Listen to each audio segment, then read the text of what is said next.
Hey, everybody, and welcome to this episode of Beyond Day One, the podcast. We're so glad that you've joined us.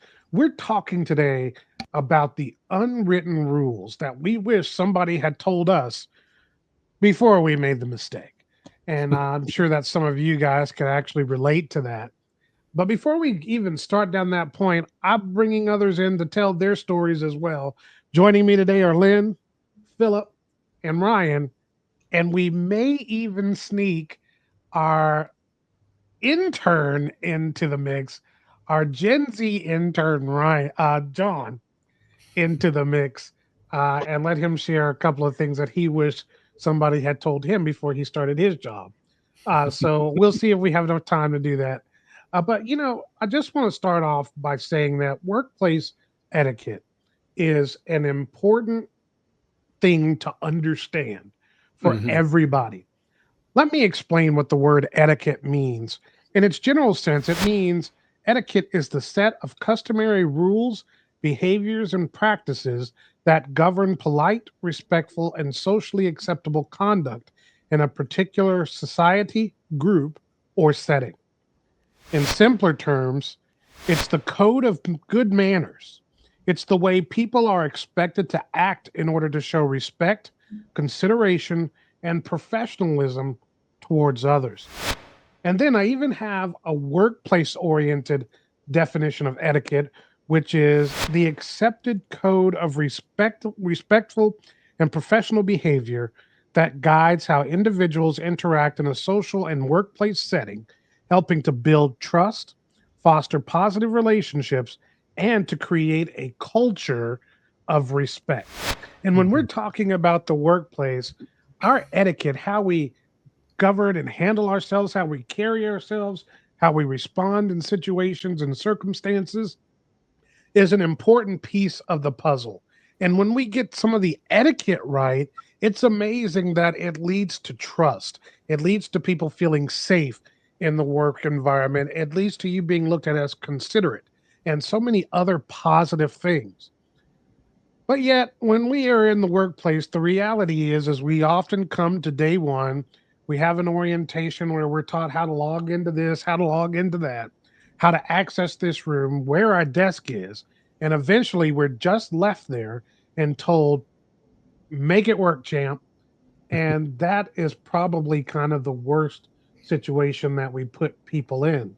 The reality is that so many times we don't even realize that we're violating a rule or that we're violating some kind of etiquette principle until we mess up, and then somebody tells us after the fact, "Oh no, this is the way we do it here." So we want to help to avoid that. We want to help to drive people towards finding and identifying the expectations in each workplace, which is why we created the course Beyond Day One, Essential Skills for Professional Success. And in that course, we deal with the major, I guess you would say, etiquette issues, the major expectations in every work environment that are beneficial to you.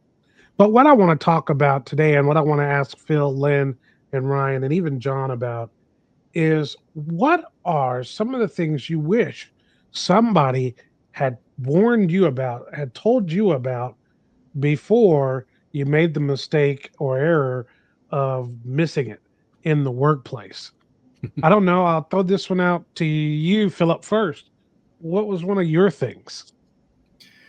I think it's funny because you come into a new place and you may not always recognize that each workplace has a culture.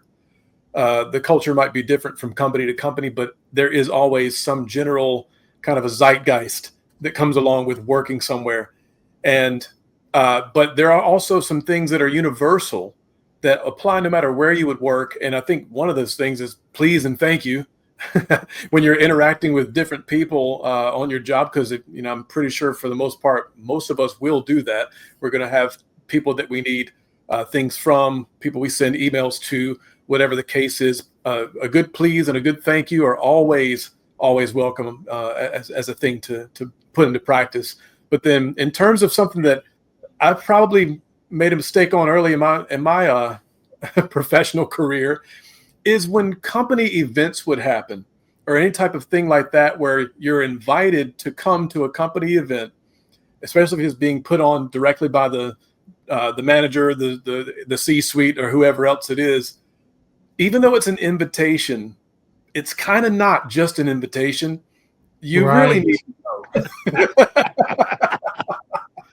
You really need to go. It's more than just a suggestion, shall we say. Definitely make a point to go. Don't think, oh well, it's optional, I'm not going to go. Nah, man, prove yourself to be a team player. Show up for those company events. It does matter. Okay, Yeah. that's an important one in my Yeah. book. That invitation is for niceties. Yes. This is a written demand that you show up. Yes. Be Show there. up. Be That's a there. good one, Philip. How about you, Appreciate it. Lynn? Wow, there's so many. And Philip mentioned something about cultures being different from company to company, but cultures are also different from department to department. True. And I Yes. worked for a utility company. I started in customer service. It was a production type of field. So this is my first experience. So I think when I get to other departments, that's what's expected too. I didn't have time to ramp up, do well. It was make mistakes on the job, is what it was. Mm. When I went to the second department, I'm thinking I need to know everything up front on how to do it. But she allowed me to study. I wish that she had said, now then, we don't expect you to know this all right now. Here are some guidelines for you to study and to be proficient in it. Then when I went to the next department, those two were very work oriented. This one, though it had a lot of work, was more social oriented. And nobody bothered to tell me you need to be a friendlier person. I found out in an interview, when they are assessing you, and they told me you are just not the friendly person here. And it hurt my feelings so deeply. So Mm, I wish going into each department that they would say, here's what our culture is like, to Mhm. help me adjust to what was expected of me instead of learning with hard knocks. Mm. Lynn, that is so good because I tell you, culture can be a killer in an Mhm. organization and the lack of knowledge of how that culture functions. And if there's a big thing that nobody tells you about, it's when you walk in the door, you do not know the culture. You Right. Mhm. do not Not at understand all. who's who, what's what, how you function. And that is something that young professionals, and quite frankly, even your existing employees still don't understand fully what your workplace culture is. That's a serious thing because if people don't grab hold of the culture, they really don't grab hold of what it means to work in your environment. Yeah. And Mhm. so they lose the connective tissue that helps to smooth out some of those bumpy places. Ryan, how about for you? Well, I think one is it's communication. If I could have learned this earlier, I would have probably had another job. I think it's cost me a job not understanding communication. And let me give you two B12 shots or steroid shots on how you can communicate. One is when you're given a task or somebody's asking you to help with something, ask for clarification. Don't assume that you know it. Yeah. And just, saying, hey, a simple phrase of, hey, to make sure I understood you correctly, you're asking me to do X, Y, and Z. Is that right? Or today was a great example. My boss had asked me to do a flow chart, and I thought he was telling me he had a flow chart and he was going to send me one as a rough draft, and he wanted me to work on that. And then a couple of hours passed by, and I just texted him. I said, hey, just wanted to clarify, all right, you want me to do this from scratch, or do you have a rough draft you want me to work off of? And then he said, no, just make your own. So glad I asked. Maybe a Yeah. couple hours too late, but glad I asked. And then the second thing is, more communication is better than less. So Yeah. if somebody gives you a task, like they email you, just a quick little note, hey, received, working on it, or gonna work on it, or something, received. Mhm. And then when Mhm. you're done with it, follow up. So Yeah. hey, got that thing done. Even if it wasn't for them, like maybe it was a customer facing thing. Hey, Yeah. just want to let you know, got that, what you asked me to get done. And so a good way to think about it is follow through and then follow up is a good way to think about it. So those two things, if you can ask for clarification and then follow up on what you were asked to do, will move you leaps and bounds ahead of everybody else in the pack. Yeah, That's good, let Ron. me let me validate that, because that, as we've done a lot of studying and research, and even just from our own experience, communication is everything in the workplace. And I think as somebody new to any work environment, it's important for you to ask a lot of questions, because in asking all of those questions, you learn. And that's the thing. Lots of learning happens through lots of questions. And when you learn, then you begin to put the pieces together and you begin to see how things flow and work and come together, so that you can be successful in what you're supposed to do. And I think, particularly with Gen Z, the Gen Zer and the young professional that communicates and asks questions is leaps and bounds ahead of all of the others that will just basically, I know you guys have all heard of the Gen Z stare, where they'll just come in and sit and kind of not say anything, not move, and you're trying to figure out what's happening here, right? Right. And that's not good, And be clear, like asking questions doesn't mean that you're dumb or that you don't know. It That's shows that you're interested. So be self-aware of your insecurity. I know I have to do this, being insecure of asking it and feeling like there's a gap between me and the task that I'm being asked to do. Be aware of your insecurity and ask the question anyway. Yeah, and it Right. it leads to confidence. Mhm. Yeah. Yes. That's really the other thing. It leads to confidence. And if there's something that's lacking in the workplace among young professionals, it is this sense of confidence that I know what I'm doing.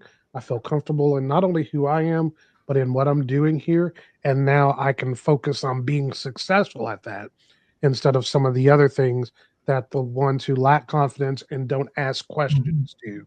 That's really, really good, Ryan. And look, there are so many others out there. I mean, it's like, don't make the stinky fish in the break room. Don't microwave that in there, because you're literally going to tear the building up for the next hour or two and make people sick. Be mindful of. Don't wear pajamas to a professional work environment. Oh my! Yeah. Just because you're a young professional or you're in Gen Z, you have to realize that the workplace requires a mindset change. Mhm. And you can't just come in like you're just doing an everyday regular, this is what I'm comfortable in. You want to know, you want to ask the questions. You want to ask the questions of your interviewer, you want to ask the question of HR or whomever that you're working with. What's expected of our dress attire? How should I look when I come to work on day one? You want to know those kind of things because they help you out. The other thing that's really important is understanding and appreciating feedback. If Yeah. there's a struggle with Gen Z, it's an understanding of that. Just because somebody gives you feedback, it's not an assault on who you are. That's right. That's And good. some feedback is designed to make you better when it's given well. Now, one of these episodes, we'll take the opportunity to talk about what to do with feedback that's not given well. So we wanted to encourage you, give you those few things. You hear some of the mistakes that we made, or some of the opportunities we missed, and some of the things we're encouraging you to do when it comes to etiquette in the workplace. And there's much more to be learned about this, again, by going through our course, Beyond Day One. In this course, not only do we talk about the things that we've just discussed, but we talk about writing, we talk about meetings, we talk about the culture, we talk about working with those who are of different age groups, different ages, and sets of people that the workplace presents to you. So we encourage you to join us. Until next time, I'm David. We're out. Sorry for my unprofessionalism with my dog. That's all right.